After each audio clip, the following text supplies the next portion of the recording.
Well, walk down to your employee benefit department and check in on what you've been contributing and what you have contributed year to date.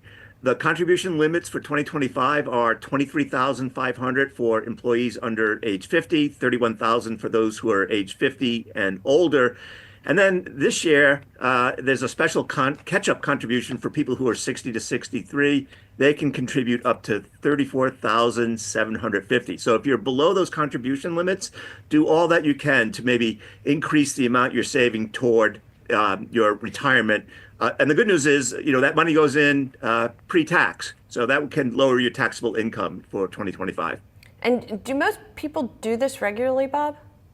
I'd say they don't. Most people contribute, say, 6% of their own money, and the company chips in another 3%. So they're saving maybe 9% of their income. So if you're earning, say, $100,000, that's $9,000, and you're leaving a lot on the table if you have extra income.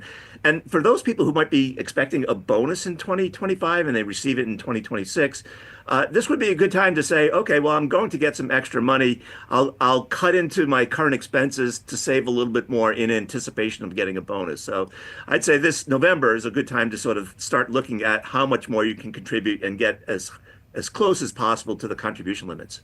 And then, Bob, the other thing that is governed by the calendar is, of course, open enrollment. And in particular this year, ACA, the Affordable Care Act enrollment, is going to be under even more scrutiny because we don't know what the subsidy situation is going to look like. So what do people need to be aware of when they are considering whether to enroll? Yeah, so at the moment, the enhanced advanced premium tax credit goes away. So if you were receiving that in this current year, it's unlikely to continue. Your premiums are likely to increase next year if you're above the 150% of the federal poverty line. Expect that there'll be a lot of plans offered in your area. In some cases, there might be 100 plans offered. These plans range from bronze to platinum, and it really takes a lot of work to evaluate which plan is best for you. Don't focus on the premium if you're eligible for ACA and you anticipate enrolling in an ACA plan. Focus on the network. Are your doctors in the network, and worry less about the premium. And what about things like whether to contribute to your HSA, for example? Yeah, this is the HSA is called the triple tax advantage account. The money goes in tax-free, it grows tax-free, it comes out tax-free if you use it for eligible medical expenses. Right now, the limits there are 4,300 for individuals and 8,550 for families.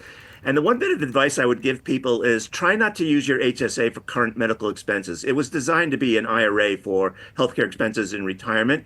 And if you are investing the money for retirement, don't invest in, say, a money market. Invest in something that will provide you with long-term growth, like a S&P 500 index fund or something like that. All right, that's a really interesting point. Bob, thank you.